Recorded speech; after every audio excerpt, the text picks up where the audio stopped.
वापस Canadian literature start करेंगे। काफी टाइम से इन चीजों के अंदर एक ब्रेक लगा हुआ था और मैं आपको दूसरे टॉपिक्स लाइक लिटरेरी मूवमेंट्स और बाकी की चीजें जो एक्स्ट्रा थिंग्स हैं, नॉर्मली आप लोगों को नहीं पता लगते कौन से मूवमेंट्स हैं क्या है, वो मैं आप लोगों को पूरी सीरीज करवा रही थी। लेकिन अब इसके बाद हम लोग अपने कैनेडियन लिटरेचर पे फिर से फोकस करेंगे।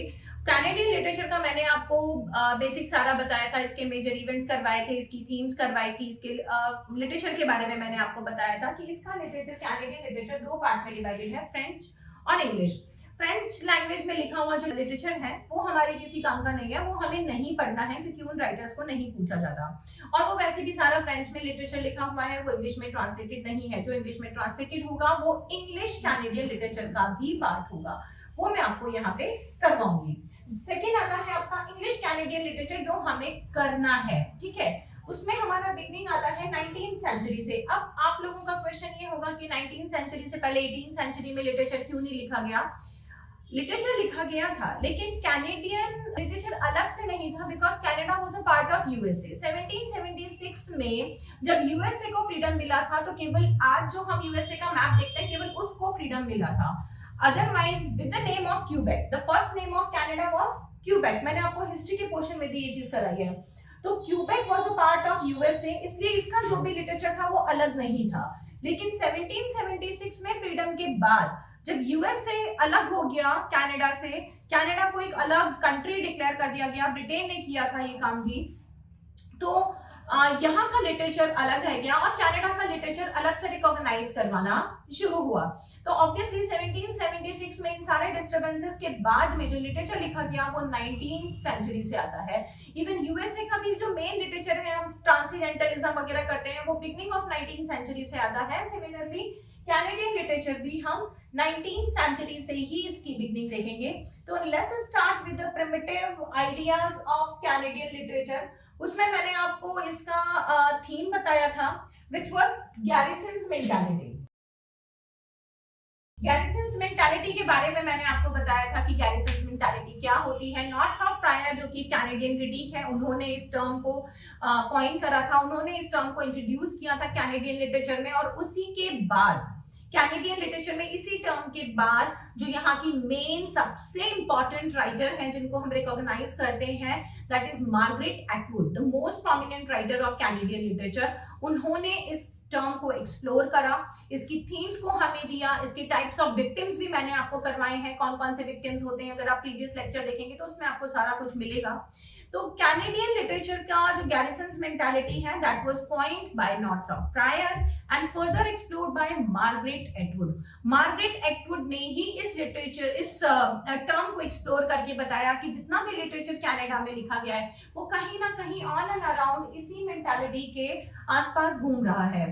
So now let's start with the initial writers of Canadian literature.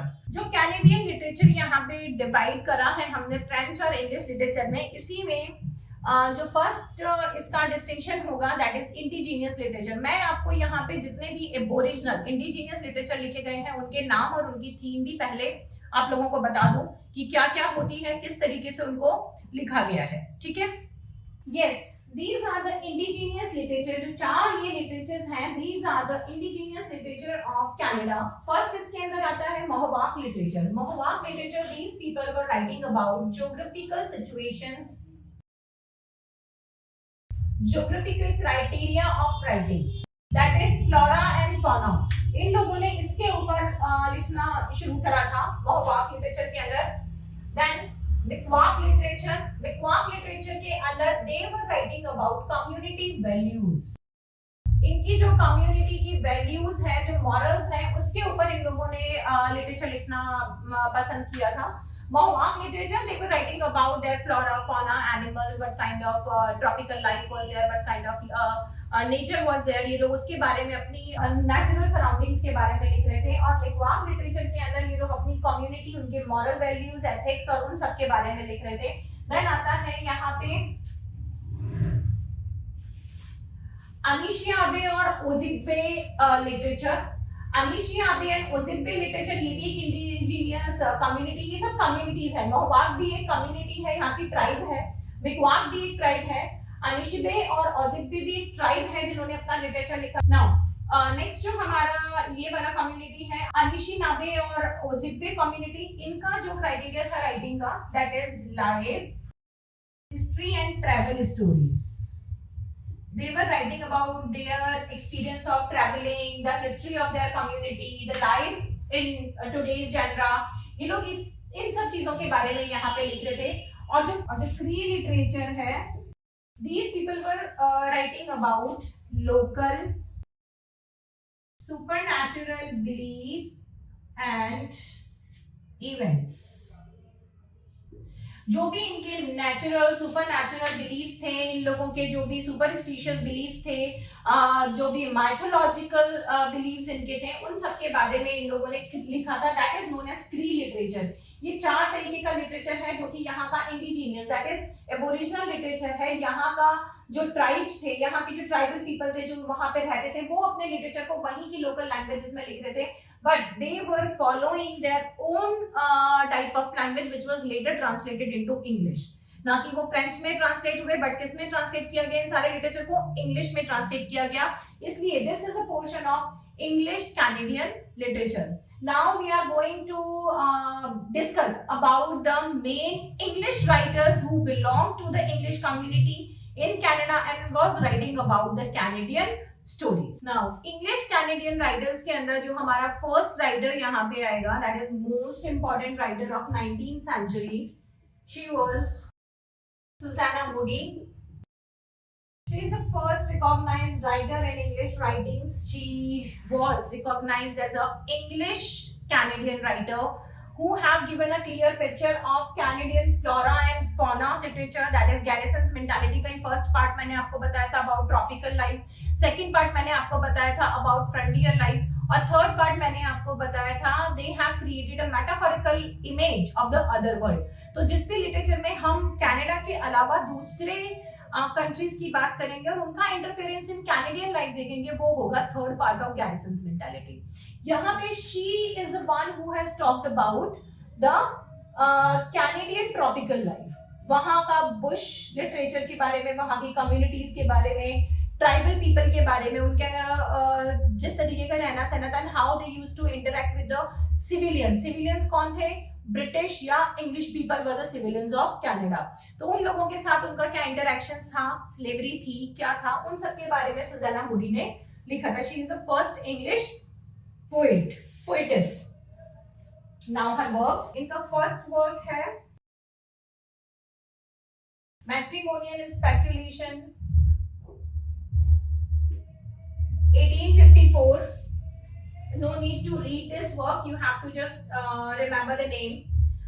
Next is The World Before Them 1868. Third work will be Memoir.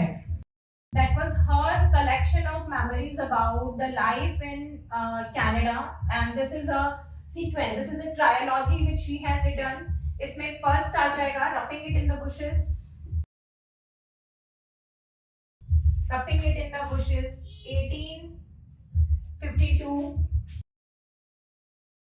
Life in the Blackwoods 1853. And Life in the Clearings 1854. ये इनके 3 sequence है. This is a sequel work. मैंने आपको sequence में ही लिखवाए हैं. Memoir का part है, ये इंपॉर्टेंट है, और इसके ऊपर ऑलरेडी आपका नेट में क्वेश्चन आया हुआ भी है. आपका CUET MA एंट्रेंस के अंदर भी एक क्वेश्चन आया हुआ है कैनेडियन में से कि which is the most famous work of Susanna Moodie. But she is famous for the memoir and specially roughing it in the bushes. इसका जो फर्स्ट पार्ट है वो सबसे ज्यादा फेमस हुआ था बिकॉज इसके अंदर इसने अपनी ऑटोबायोग्राफिकल चीजें लिखी हैं. This work memoir is autobiographical. She has shared her own experiences. तो ये वर्क आपका किस जैनरा के लिए फेमस होता है? ऑटोबायोग्राफिकल जैनरा के अंदर आता है, नॉन फिक्शन के अंदर, but it is a kind of semi fictitious, but इसको फिर भी ऑटोबायोग्राफिकल बोलेंगे, सेमी ऑटोबायोग्राफिकल नहीं बोलेंगे बिकॉज उसने कैरेक्टर्स को चेंज करा होगा लेकिन खुद की स्टोरी को उसने चेंज नहीं करा है, तो दिस इज ऑटोबायोग्राफिकल. सो ये यहाँ पे roughing it in the bushes is the most famous work of her, जिसके लिए वो सबसे ज्यादा फेमस है. दूसरा उसका मैट्रिमोनियल स्पेकुलेशन के लिए वो सबसे ज्यादा फेमस होती है, और इन्हीं दोनों में से किसी एक पे क्वेश्चन बन सकता है, वो भी ऑब्जेक्टिव और डायरेक्ट। इसमें कोई भी आपका इंटरनल क्वेश्चंस नहीं बनेंगे, कोई कैरेक्टर पे क्वेश्चन नहीं आएगा, कोई भी इसकी थीम पे क्वेश्चन नहीं आएगा। लेकिन एक चीज ध्यान रखिए, चाहे वो मैट्रिमोनियल स्पेकुलेशंस हो, चाहे वो मेमोयर के ऊपर हो, दोनों ही जो जेनरा आते हैं वो दोनों जेनरा इसका ट्रॉपिकल लाइफ का होता है, दैट इज ट्रॉपिकल लाइफ और normal, that is life in Canada और द कैनेडियन प्रीमाइसेस। तो कैनेडियन रिपब्लिक के अंदर कैनेडियन आइलैंड के ऊपर जो भी लाइफ है उनके ट्रॉपिकल लाइफ और दूसरी जो सोशल लाइफ है उन दोनों का यहाँ पे रिप्रेजेंटेशन किया हुआ है। That will come in the garrisons mentality 2। दोनों ही चीजों से आपको मैं समझा रही हूँ। Now the next writer, let me rough it। एक चीज और ध्यान रखिए कि ये जो हम 19th सेंचुरी लिटरेचर लिख रहे हैं, ये की बिगनिंग का लिटरेचर, इसमें बहुत ज्यादा बड़ी रेंज के राइटर्स यहाँ पे नहीं है। सो सेकेंड राइटर यहाँ पे सुजाना मूडी के साथ आएंगे, Frances Brooke, and he is famous for his first work 1769 history of Emily Montague. This is the book which was written in epistolary form. It's a historical novel, or you can say it's a novel which he has written in epistolary form. This is a novel, first novel of Canada written in epistolary form. And इसके अलावा ये जो novel है which is in an exploratory form, ये एक character की history दे रखी है. It is written in something like he is showing a detailed of a character, so it is kind of Bildungsroman you can say, because उसमें पूरा एक character sketch represent किया है in epistolary form. Another important thing about this novel is this is a sentimental novel. It talked about relationship of French and English people in Canada. First thing तो ये epistolary novel है, सभी novel जिसमें character का character sketch दे रखा है, पूरी journey दे रखी है। दूसरा it's a sentimental novel because इसके अंदर बहुत सारे इमोशंस एंड मैनरिज्म को भी दिखाया हुआ है। Third, it shows the major subject of this novel is relationship between French and English people in Canada. किस तरीके की रिलेशनशिप को ये लोग यहाँ पे लेके चल रहे हैं, that is also very important subject of this novel. Now the another novel by this writer is a play. It's a Rosina, an opera play in 2 acts. 2 acts, and this is a comedy. So you don't need to read any of the work out of that. Frances Brooke, she has written this Emily Montaigne, maybe her own autobiographical genre maybe have represented it. This Emily Montaigne can be her character, but यहाँ पे कुछ भी clear नहीं है चीजों को कि किस तरीके से किया है, because much of the detail of the novels are not available. तो जितना आपको बता रही हूँ, अगर आप उतना भी ध्यान रखेंगे तो that will be much helpful for your exam point of view. Okay, now let's start with the third writer, Catherine Parr Traill. ये है आपकी थर्ड राइटर, तीनों ही फेमिनिस्ट या आप कह सकते हैं तीनों ही फीमेल राइटर हैं 19th सेंचुरी की, जो बिगनिंग की या एंड तक जो भी राइटर आ रहे हैं 19th सेंचुरी के, उसमें तीनों फीमेल राइटर आई हैं। Susanna Moodie was a female, Frances Brooke is a female, and Catharine Parr Traill is also a female writer. अब इनके जो वर्क्स हैं उनकी भी केवल आपको नाम ध्यान रखना है, there is no need to go in the detail of this work.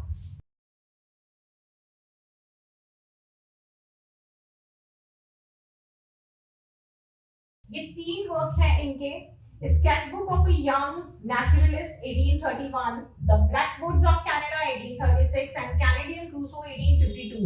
ये इनके वर्क्स हैं कैथरीन पार ट्रेल के। No need to go again in the detail of any of the work, but you need to remember the work because Canadian Crusoe can be a question in your NET examination. क्योंकि 19th century के recognised writers हैं, तो इसमें Canadian Crusoe के ऊपर आ सकता है question just to confuse you. तो इस वर्क का आपको ध्यान रखना है। And this was your 19th century literature. अब इसके अलावा जब हम नेक्स्ट वीडियो बनाएंगे तो मैं इसमें आपको 19th सेंचुरी के कैनेडियन लिटरेरी ग्रुप्स को करवाऊंगी कि कौन कौन से यहाँ पे पोएटिक या लिटरेरी ग्रुप्स थे। 19th एंड 20th सेंचुरी के एक साथ आपको लिटरेरी ग्रुप्स करवा दूंगी, और उसके बाद आपको 20th सेंचुरी के राइटर्स भी करवाऊंगी। So stay tuned, subscribe my channel to get the more and more information and updated information, and stay blessed. Bye.